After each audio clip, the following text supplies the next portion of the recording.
Merci, cher ami. Merci au laboratoire GSK pour la proposition d'un symposium au cours de notre journée de la Société marocaine de neurologie.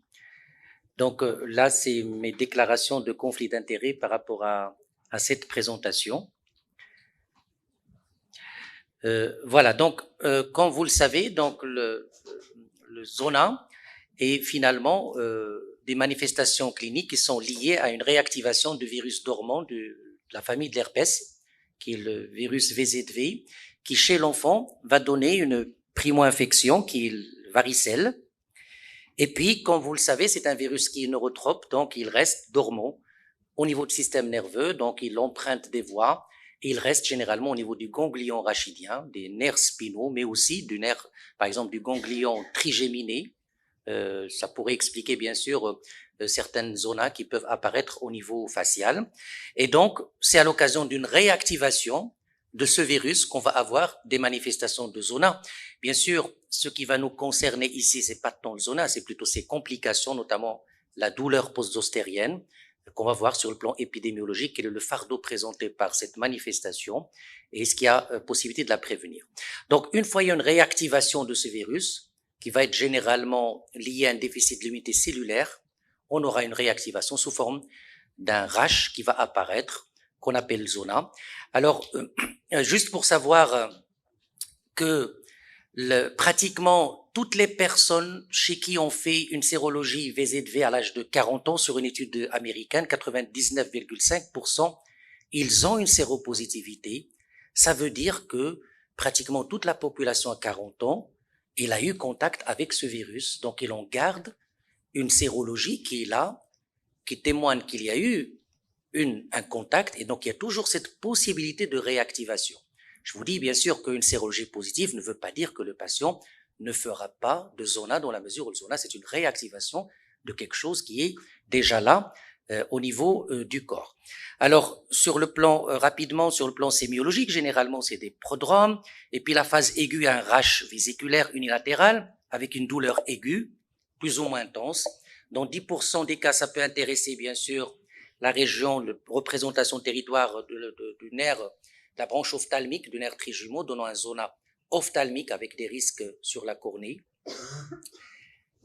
Et puis, peut-être un quart des patients ne guérissent pas totalement, ça veut dire qu'ils font des complications, et la complication la plus fréquente reste la névralgie post-zostérienne, qui a priori intéresse 5 à 30% des personnes selon les études. Bien sûr, il y a d'autres complications, entre autres neurologiques, on va les lister par la suite. Quelqu'un qui fait un zona, il a un risque entre 5 et 10% de refaire une autre manifestation, c'est-à-dire c'est une maladie qui pourrait récidiver dans 5 à 10% des cas. Chez l'immunodéprimé, le zona peut prendre d'autres aspects, dans la mesure où d'abord, c'est une complication fréquente en cas d'immunodépression, de toute cause, immunodépression, que ce soit constitutionnelle ou acquise, liée à une maladie ou liée à un traitement.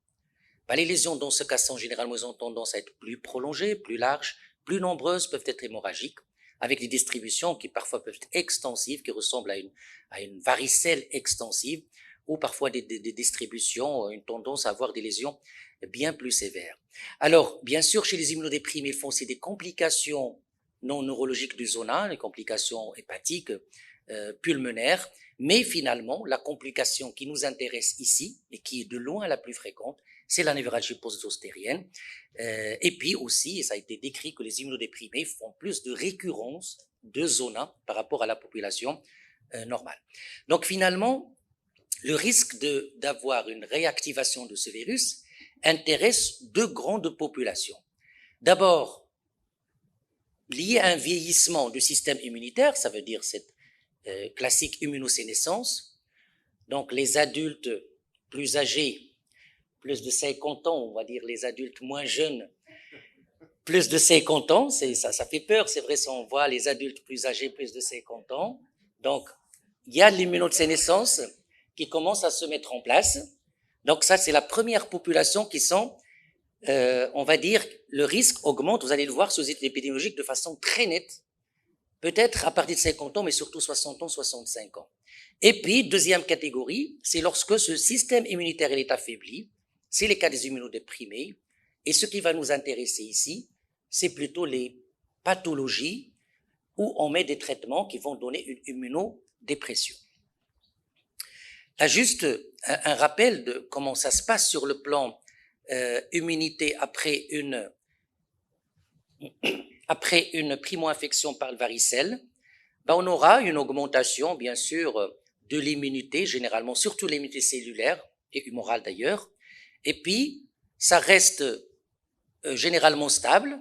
Ça permet de prévenir le risque de récurrence. Parfois, on peut avoir une réaugmentation parce qu'on peut avoir ce qu'on appelle une exposition silencieuse par rapport à ce virus qui va maintenir cette efficacité de l'immunité. Et puis, à partir d'un certain âge, généralement l'âge de 50 ans, on aura une diminution de cette immunité cellulaire. Cette immunité peut diminuer à cause de l'âge, mais parfois de traitements immunosuppresseurs qui pourraient la réduire. Et la diminution de cette immunité cellulaire, c'est le principal facteur de risque d'une récurrence de zona.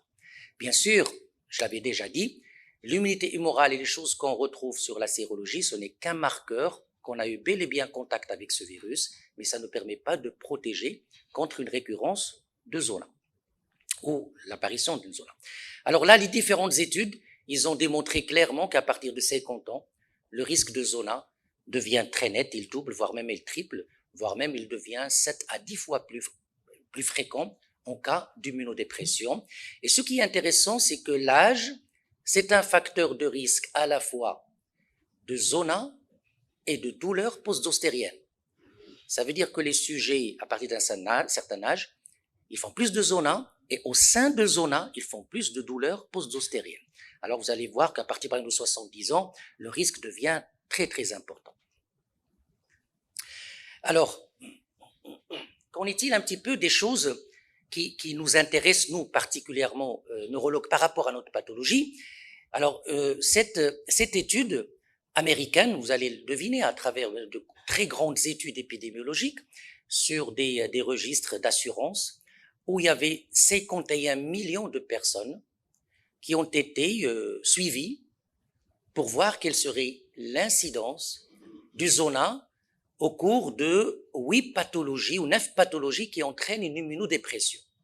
Là, vous allez marquer l'étude quand même 51 millions, et puis bien sûr les transplantations de moelle osseuse ou d'autres organes solides, le VIH, le lupus, on a la sclérose en plaques. Alors, dans cette série, il y a eu 146 000 scléroses en plaques qui ont été suivies, et le nombre de patients ou le risque d'avoir un zona est le double, voire parfois le triple de ce qui se passe chez la population générale. Alors ce risque, par exemple, au cours de la sclérose en plaques, il peut être expliqué bien sûr par les traitements immunosuppresseurs, ça a été ici corrélé, mais il semble qu'il y ait quelques patients qui n'ont pas de traitements immunosuppresseurs qui ont un sur-risque d'avoir zona au cours de cette pathologie, mais c'est une donnée qui n'est pas confirmée. C'est plutôt le traitement immunosuppresseur qui explique la récurrence et le risque, bien sûr, d'avoir un zona chez les patients qui ont une sclérose en plaques.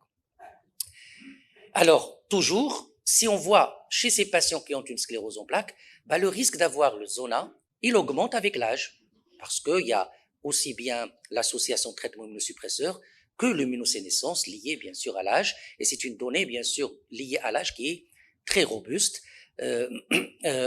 Aussi ici par rapport, on va dire, à d'autres pathologies, la sclérose en plaques augmente le risque pour devenir quelque part presque égal chez l'immunodéprimé VIH, chez les patients qui sont sclérose en plaques sous traitement immunosuppresseur. Alors j'essaie de voir un petit peu dans les essais pivots des études, des traitements de fond de la sclérose en plaques pour voir quelle serait la prévalence du zona. Et c'est vrai qu'en général, dans la plupart des molécules spécifiquement, le risque il augmente, il double un petit peu. il y a quelques données qui sont un petit peu contradictoires. Par exemple, des données intéressantes, si on prend par exemple natalizumab, on sait que natalizumab n'augmente pas le risque infectieux périphérique de par son action plutôt qui empêche que les lymphocytes partent au niveau du système nerveux central, mais c'est justement cette immunodépression centrale qui est à l'origine parfois d'une réactivation du zona. Donc, il augmente aussi ce risque infectieux de par son mode d'action, avec un surrisque par rapport à des phénomènes vasculaires qu'on va voir tout au long de cet exposé. Donc finalement, la plupart des traitements de fond, quel que soit le mode d'action, il augmente le risque de façon assez nette chez les patients atteints de sclérose en plaques. Sur le plan clinique, rapidement, vous le savez très bien, la localisation est souvent ici, au niveau thoracique, et que chez les immunodéprimés, on en a déjà dit, parfois, dans 5% des cas, le zona peut ne pas s'accompagner d'éruption, et c'est seulement une douleur en hémiceinture qui a été corrélée avec des PCR positifs dans le LCR, confirmant qu'il s'agit bel et bien de zona, et bien sûr le risque parfois d'avoir des zonas ophtalmiques et des atteintes neurologiques qu'on va voir par la suite. La douleur, il y a 3 types de douleurs au cours du zona. Il y a la douleur à la phase aiguë, c'est-à-dire avant 30 jours. C'est une douleur mixte, à la fois neuropathique mais aussi inflammatoire.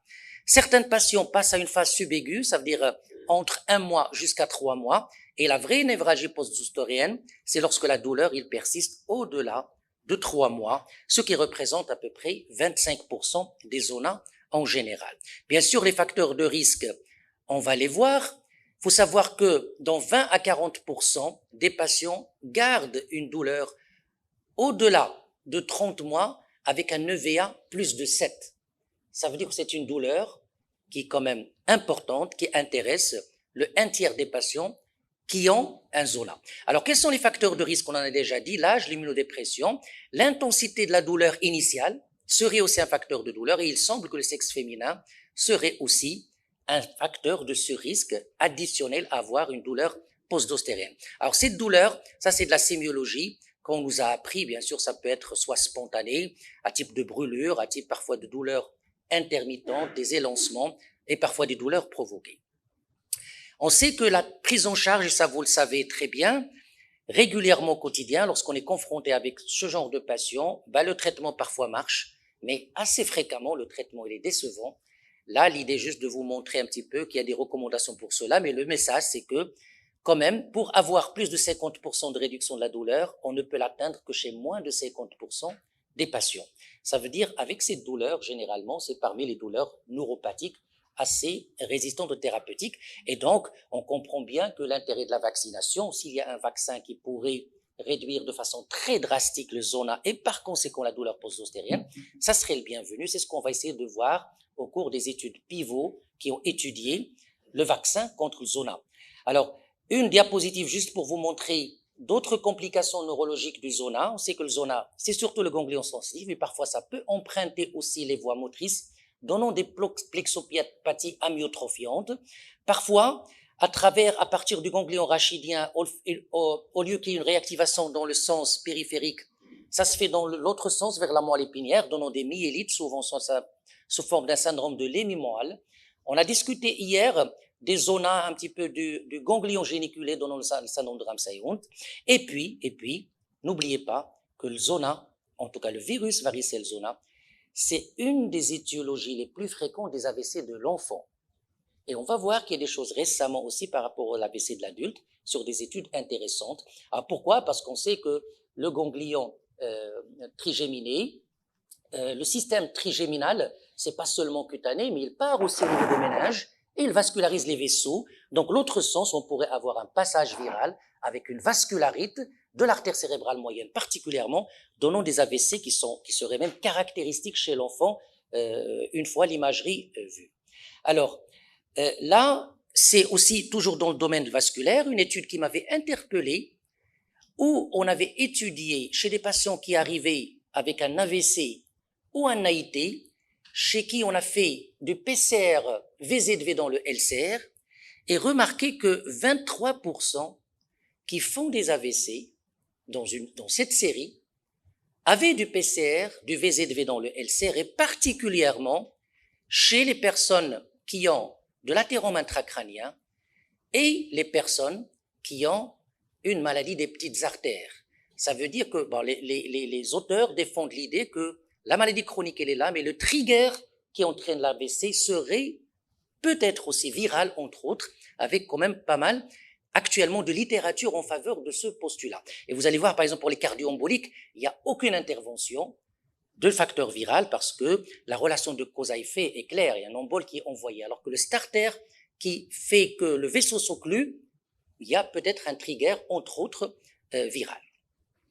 Là, juste pour revenir au natalizumab, voilà, natalizumab, s'il y a un AVC sous natalizumab, n'oubliez pas qu'il y a de l'immunodépression locale qui pourrait entraîner des vascularites. Il y a des cas de la littérature qui sont décrits actuellement.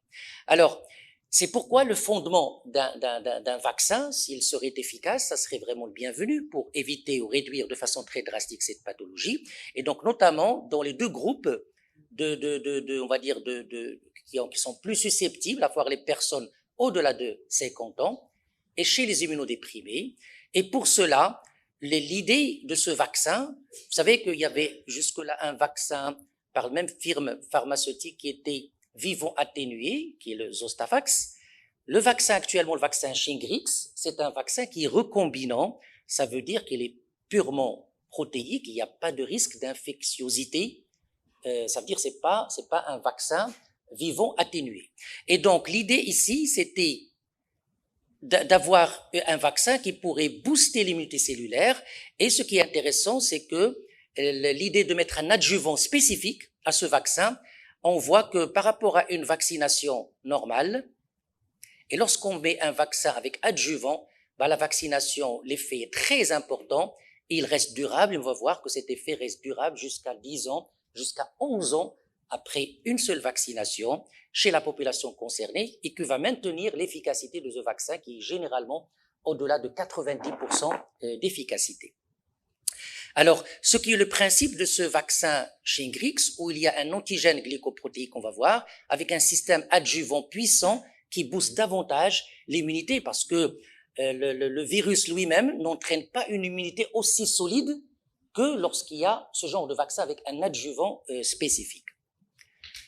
Alors, le vaccin contient de la glycoprotéine E, qui est un polymère qui est au niveau de la surface, qui est très important pour l'entrée du virus au niveau des cellules, mais aussi pour la réplication du virus. Et on le trouve même dans les cellules infectées. Et donc, le principal composant de ce vaccin, c'est ce polymère. Et puis l'adjuvant, il y a toute une stratégie biologique pour la mettre en place cet adjuvant qui peut-être constitue aussi la particularité de ce vaccin par rapport à la réactogénité et par rapport à l'efficacité. Alors, quelles sont les données des différentes études qui ont étudié l'efficacité de ce vaccin? Alors, en fait, les deux essais cliniques remontent à 10 ans. C'était publié dans le New England, c'était 2015 et 2016. Et la première étude, c'était l'étude ZOE 50, ça veut dire étudier l'efficacité du vaccin dans la population de plus de 50 ans. Et l'étude ZOE 70, c'est étudier l'efficacité chez les personnes de 70 ans. Et on va voir aussi les études qui ont été faites en cas d'immunodépression. Alors, dans les deux études, ZOE 50, ZOE 70, c'est des études randomisées double aveugle, vaccin Shingrix versus placebo, 16 000, 14 000 dans chaque bras, une population qui est très conséquente. Ça a été fait dans différents pays, l'Amérique du Nord, le Brésil, Mexique, l'Australie et quelques pays aussi de l'Asie et quelques pays de l'Europe. Vous allez remarquer qu'en Afrique, il n'y avait pas d'implication de pays africains, mais les résultats de ce vaccin étaient homogènes dans tous les pays. On va le voir, ça veut dire qu'il n'y a pas de raison normalement qu'il y a une particularité ethnique par rapport à l'efficacité. Alors, les deux, on va pas trop rentrer dans les détails des critères d'inclusion et d'exclusion, mais en tout cas, les personnes au-delà de 50 ans dans ZOE 50, au-delà de 70 ans dans ZOE 70, et puis il faut que les patients n'aient pas de zona avant, n'ont pas été vaccinés par le vaccin vivant atténué, et que le suivi généralement de ces études, c'était sur 4 ans. Alors, qu'est-ce qu'ils ont montré, ces études, par rapport à l'efficacité? Au-delà de 50 ans, ça a été une répartition selon l'âge, les patients recevant Shingrix, le taux d'incidence était de 0,3%, alors que le placebo était à 9,1%, ce qui en fait une efficacité à 97% sur un recul moyen de 4 ans. Ça pour la population de plus de 50 ans. Pour la population de plus de 70 ans, l'efficacité est toujours là, un peu moindre, parce que cette même immunosénescence qui augmente le risque d'avoir du zona, il réduit un petit peu la réactogénité au vaccin, mais on est dans un registre de 90% d'efficacité avec une médiane de 4 ans sur le suivi prospectif de l'étude chez les personnes de plus de 70 ans. Alors, l'efficacité sur une analyse groupée des deux études, c'est pas surprenant, donc ça a été calculé à plus de 90%.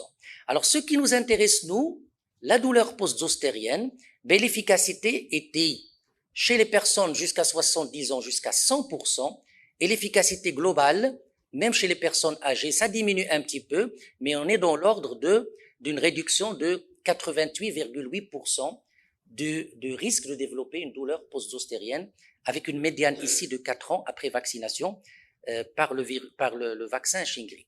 Ça, c'était les données, bien sûr, à 4 ans.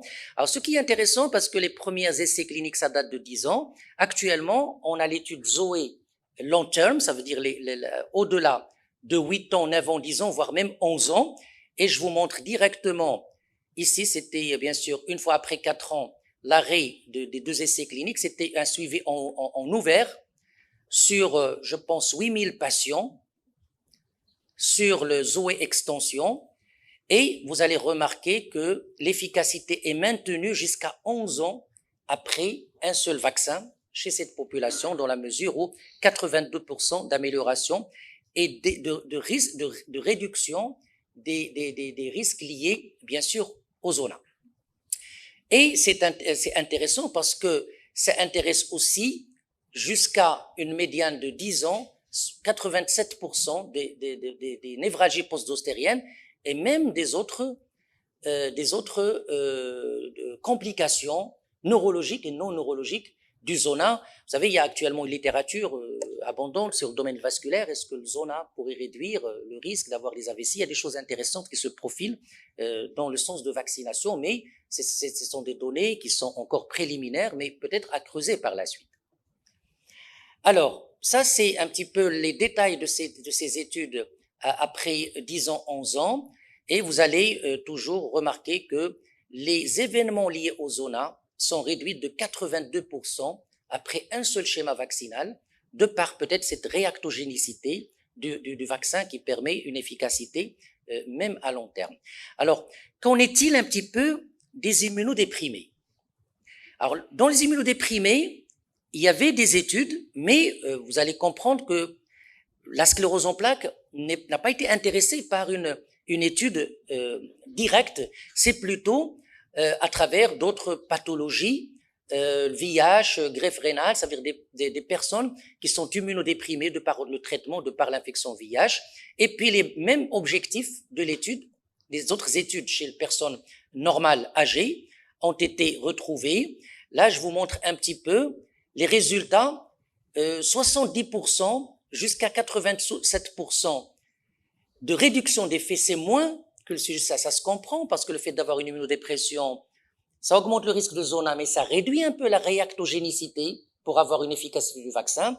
Et il est possible qu'après quelques années, il faut revacciner ces patients, parce que là, les données ne sont pas aussi claires que dans la population normale, où il y avait des suivis très stricts. Là, c'est plutôt après 2 ans, 3 ans d'évolution, le risque est réduit de 70 à 80%, à 87% chez les personnes traitées par immunodépression. Et c'est un petit peu un récapitulatif, un petit peu des données de la littérature. C'est que l'efficacité est de 68%, ça peut aller jusqu'à 87% chez des personnes sous chimiothérapie. Alors, qu'en est-il un petit peu de la sécurité? Est-ce que c'est un vaccin qui donne ou donne pas d'effets secondaires?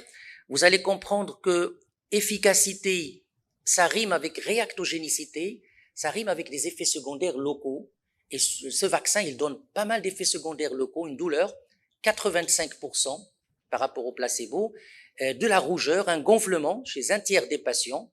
Ce sont des effets secondaires généralement qui durent quelques jours. Il y a aussi des effets secondaires de registre général, 50% ils ont des myalgies, de la fatigue, des céphalées, mais ce qui sort un petit peu dans les études, c'est que les 95% ont refait la deuxième dose, ça veut dire que c'est des effets secondaires qui n'étaient pas suffisamment importants au point de que les gens renoncent à faire la deuxième dose. Donc, ça a été 95% ont eu les deux doses.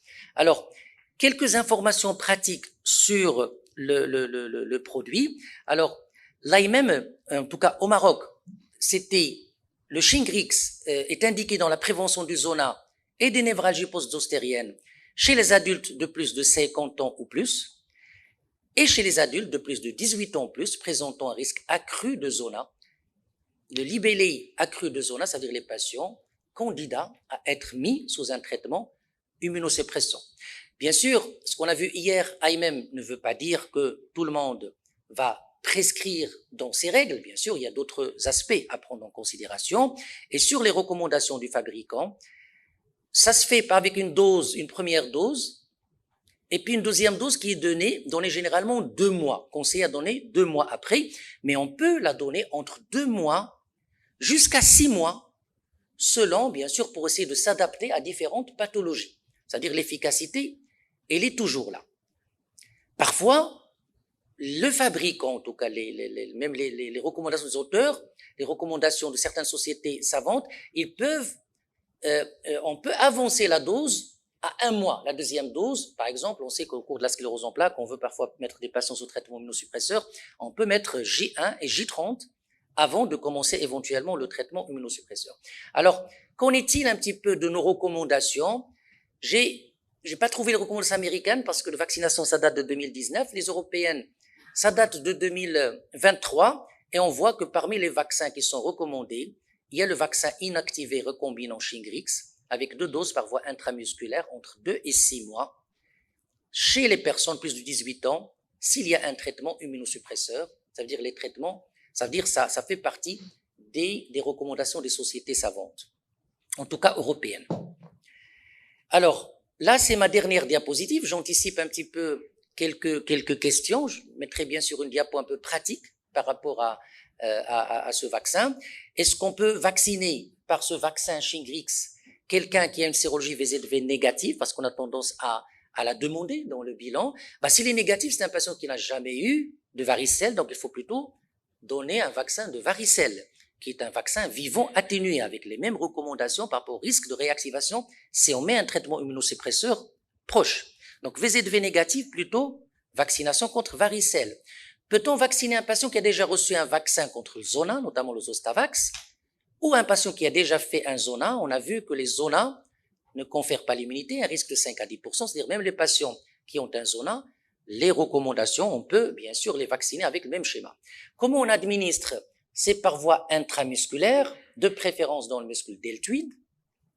Bien sûr, une question qui est fréquemment posée parce qu'on vaccine nos patients avant un traitement immunosuppresseur, est-ce qu'on peut co-administrer les vaccins? Il n'y a aucun problème. Il faut juste, bien sûr, changer les emplacements, mais on peut vacciner au cours de la même session avec les vaccins qu'on a l'habitude de faire. Il faut juste dire aux patients que vous aurez un peu plus d'effets secondaires, notamment si on fait une co-administration avec le vaccin anti-Covid. Le risque augmente, mais c'est une attitude qui est tout à fait possible. Est-ce qu'il y a des précautions particulières? Bien sûr, en cas de poussée, il faut éviter. N'oublions pas que c'est une voie quand même intramusculaire, donc attention à des thrombopénies, attention à des troubles de la coagulation. Alors, on a eu des cas, bien sûr, lorsqu'il y a un vaccin, un risque de Guillain-Barré. Alors, ce qui sort un petit peu dans les littératures, c'est qu'il y a eu à peu près 3 cas de syndrome de Guillain-Barré après 1 million de doses. Donc, les instances scientifiques et de régulation n'ont pas trouvé cela comme étant un signal suffisamment alarmant, donc ça sort pas dans les risques un petit peu par rapport à ce vaccin. Je sais qu'il y aura aussi une question sur le prix, donc j'ai essayé de voir un petit peu le prix du PPV marocain. Le vaccin Shingrix, c'est à peu près à 2000 dirhams par vaccin, et on sait que le schéma vaccinal, il nécessite 2 doses pour être très efficace. Voilà, je vous remercie.